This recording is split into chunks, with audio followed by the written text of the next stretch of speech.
Okay, the most anticipated story: Nokia unveils low-cost touch-screen phones. Do you remember when you last used Nokia, or you never used Nokia before? When I was a little kid, yes, I had the Nokia phone, like they call it the banana phone.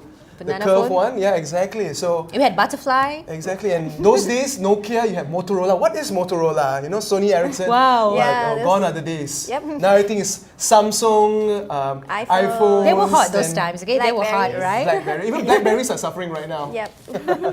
Okay, talking about another historical brand, not yet, of course.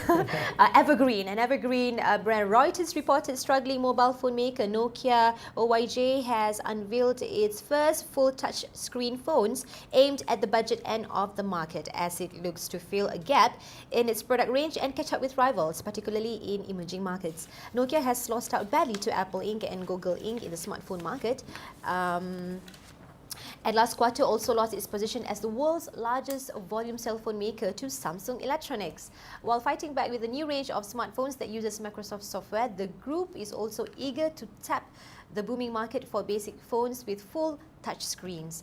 Analysts at Strategy Analytics estimate that 105 million such handsets were sold globally last year, with demand particularly strong in emerging markets. It is about time, I think, for the former most popular handphone to take action to become number one again. And do you think that they really need to struggle? Let's put it this way: it's not happening. It's not happening. It is not happening. How about Junior? You're like you're running a gaming. I think it's not much difference. Yeah, I actually did a bit of survey before I decided to port my game on iOS platform, which goes on iPhones.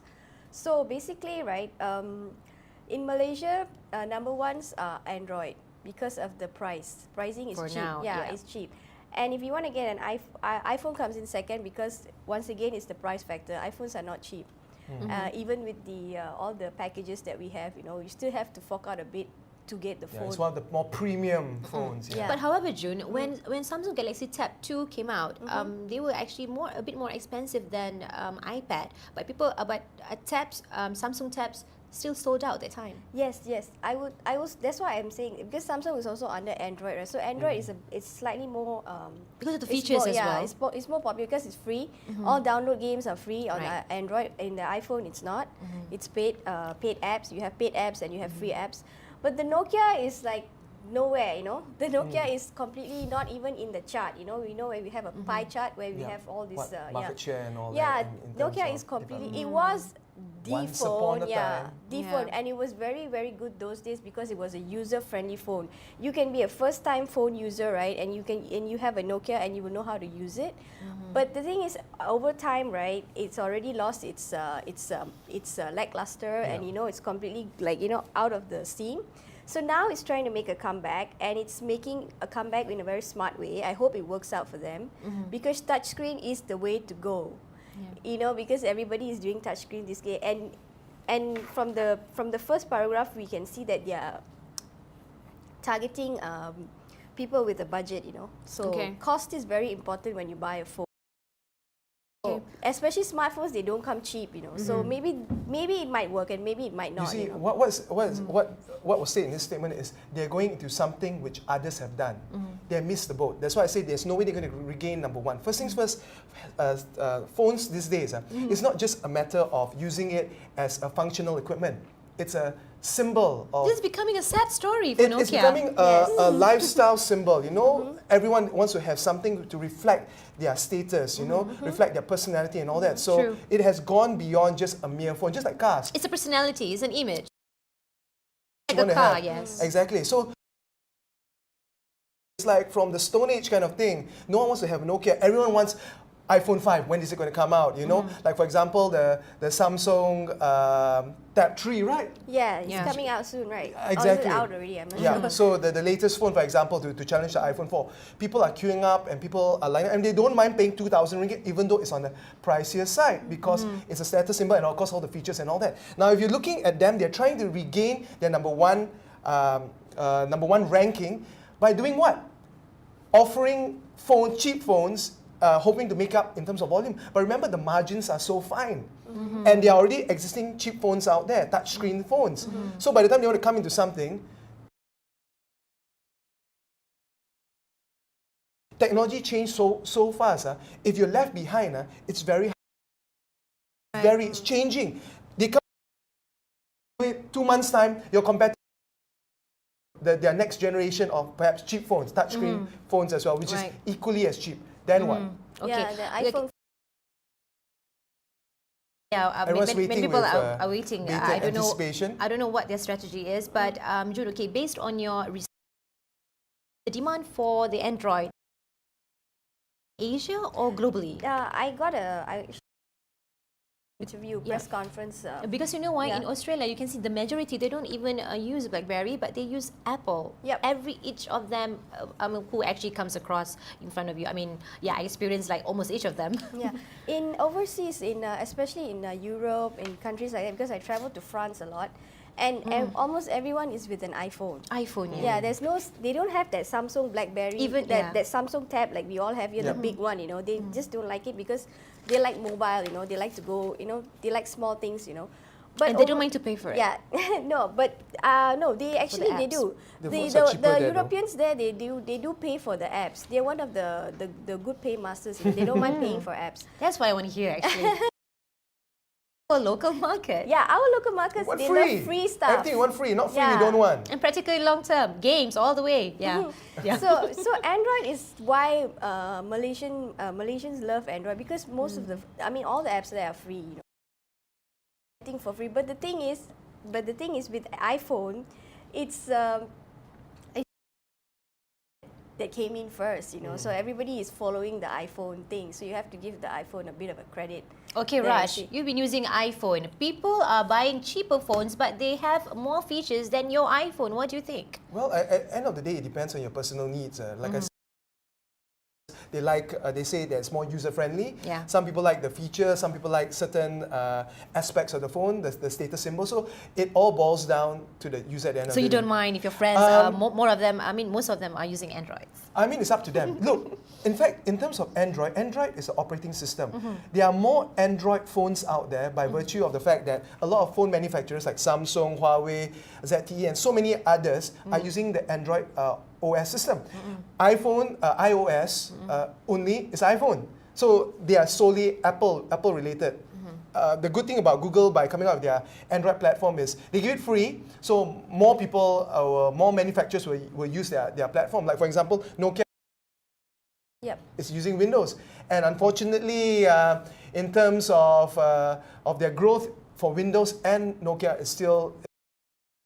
But I'd like to say something, having said that, right, iPhone is the only phone that has actually churned out a lot of millionaires. And I bought a book once, Apple Millionaires, meaning like 13 or 10 of them actually made an iPhone app, and they all became millionaires. And one of them is the Angry Bird guy.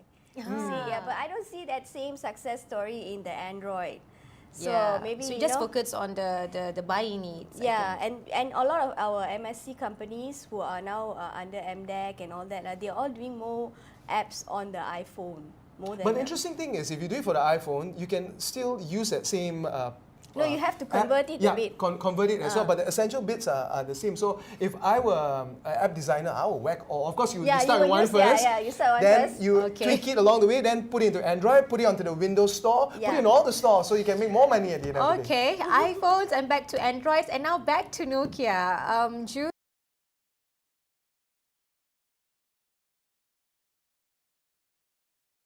Did Good speak to effort them. from Yeah, them. did speak to them in a few weeks ago about putting my game there, but there was no response. So That's it. Yeah, so I wish them all the best actually. Yeah, at least when you toss them on the wall like a ping pong ball, they're still in one piece. Nokia. Yeah. Just to add on to that, Nokia is having a lot of difficulties.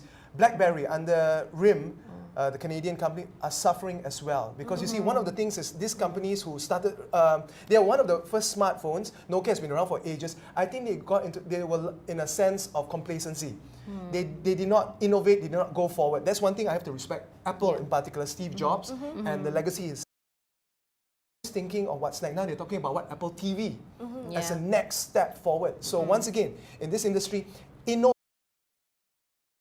Yeah. The minute you miss a step or you take a breather, you'll be left behind. And that's why you see the two major players going forward now is just going to be Apple and Samsung. And those You can copycat. Don't worry. And improvise maybe. Yeah, buy Nokia. Yeah. $25 phone. Yeah. Yes. Okay, moving on to our next story, into education. Master Skill denies takeover talk open to partnership. Business Times reported Master Skill Education Group Berhad MEGB has denied that it is a takeover target of 2 government-linked funds, but hinted that it may consider selling stakes in its campus branches to interested parties. Discussions with at least 2 parties had begun for such a collaboration, but they were not Khazanah Nasional Berhad or Equity Nasional Berhad, said Group Chief Executive Officer Datuk Sri Edwin Santara. We do not see anything wrong in owning just 51% of our Kuching branch or 70% of the Johor Bahru branch. This is a partnership or collaboration that we may just consider, he said. So now different stories from last report stating that the management to sell it off, but yet Master Skill is a good company to invest in with its reputation, yeah? I don't know about that. Well, it depends on what perspective you're looking from. If you're looking in terms of their previous financial year results, it's not very encouraging. They actually lost money or their profits went down. I know they were a big hoo-ha when Okay, they were talking about about branding, it's still... about to actually... Yeah, their revenue went down compared to the previous financial year. Well, it depends at the end of the day. Okay, education is a big thing. Obviously, it's one of the cornerstones of any nation, any economy. But it depends on what areas of education you're offering to the public. I think one of the areas they focused on previously was nursing. And they were saying that there are too many nursing schools coming about, and there were certain restrictions in terms of recognition by the government in terms of the qualification. So in terms of those who are taking up the courses actually dropped. That's the reason why they're moving to other areas right now, the more mainstream areas like business, commercial tourism and so forth to diverse your base to attract more people to come to your institution for higher education. Okay, so are they actually losing out because there are other competitors coming up? Because Master Skill is one of the pioneer education centres for medical. June, what do you think? I feel that the business is okay. I mean, it's good. But the thing is, we talk about the business, the core business, which is education. Education stocks are not really attractive because they are more on a long-term basis kind of stock. You know, so you buy the stock, right? You don't expect to make money within the first 6 months. You probably make money 5 or 6 years. You know, it's a long-term thing. Yeah, and it's always best to invest in education business during the IPO, meaning you buy cheap and then you let the stock mature, or you just keep the stock and get the dividend. You see, because this is it's a business. It's not like a fast business like technology where you can see the returns very fast. You know, this is a human capital business, and it depends. Sometimes because they are doing nursing for the Middle East market, so it depends. You know, sometimes the Middle East would not want. They would close the quota or something like that. You know, and all this affects. You see, all this they have. It's a like I said back to my first point, which I say. Education business is a business to invest for a long term. You know, you just keep your money there, probably just take the dividends or sell when you think it's the right time lah. But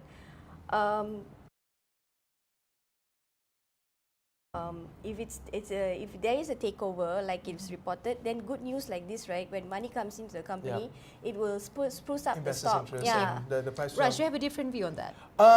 Well, it's true. The gestation period in terms of investing in education providers such as this takes a bit of time. But of course, if some people have the money, and look at the SEGI Group, another education provider, there's talks that it's going to be taken over by Navis for 1.1 billion ringgit. Although the price which they're offering, according to market analysts, it's a bit underpriced. So potential for an adjustment in terms of what they are offering to take over SEGI could go up. So now it seems there's a trend that they're looking at education providers. Now, one thing I would look at in terms of investing in these companies is that education is a major sore point with regards to things happening in Malaysia. You know, our schooling system, our education system. So they're looking in terms of perhaps focusing more on that. So there's opportunity going forward.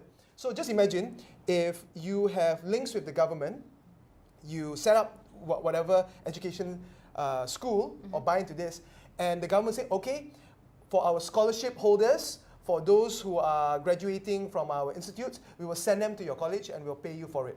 So the revenue income is fixed, it's certain there. You get this fixed number of people coming in, so you know the numbers come in. So you, in terms of profit, it will go up as well.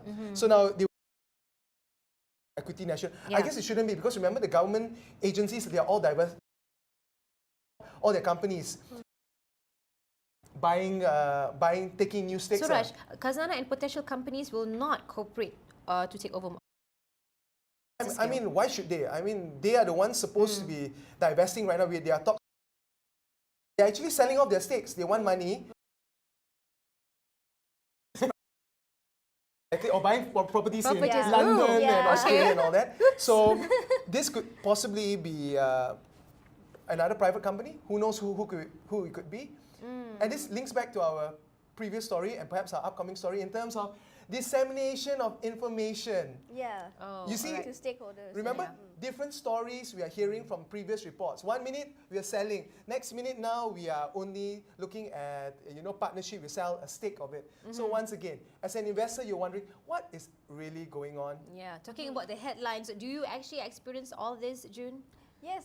Or are a lot they of like We deny confusion. everything. Are The there next day, change story. are there times even when you're about to actually write about it, but you just I think I will keep this for next issue. No, most of the Or time. just go ahead writing Yeah, it. we just Based go on ahead whatever write it. you have. Unless the editor looks at it and says, oh, it's a bit off. You sure this is this? And then we do a bit of phone calls and then we decide, okay lah, maybe we change the lead a bit. But mostly it goes lah. It goes on the paper. I mean, it goes Because it's print. current. You Yeah. I mean, really they're based on all the right there and information then. at that point in time. Of course, if something changes tomorrow, then you will adjust accordingly with the next story for tomorrow. but Yes, just change the angle a bit. Yeah, perhaps. Any last words, Raj, on this? Well, master skill, we'll just have to wait and see what actually happens. And I think, as June has put it very nicely, it is a long-term business. It's not something you're going to make an overnight killing on the stock market. That's What- for sure. what Unless do you think- someone is planning to take it Yeah. Oil over. and gas. Plan to take it all in I'm gas. sorry. I thought you were going to ask what stocks are really good. I said oil and yeah. gas. Yeah. Oil and gas, Oil yeah, and gas, definitely. yeah. Oil and gas. So, Telcos. what do you think the master skill will do next? Maybe you can Maybe they might just Or pass a bit. diversify their business lah. Do a different business that I has think more they're doing that, yeah. better cash flow.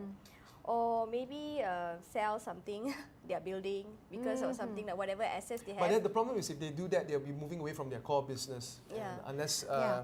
Datuk Sri Edmund is looking to divest his stakes and move in early retirement or move into in another business. But at the end of the day, you can see they are quite aggressive. They are opening campuses all over Malaysia in terms of tapping, like Okay. in Kuching and so forth, Johor Bahru. Well, they are trying, and they've been long actually in the market anyway. So good luck, Datuk Sri Edmund.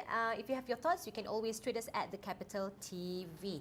And now moving on, we're gonna talk on SC, which wants companies to provide more info to stakeholders. But before that, we're all for a short coffee break.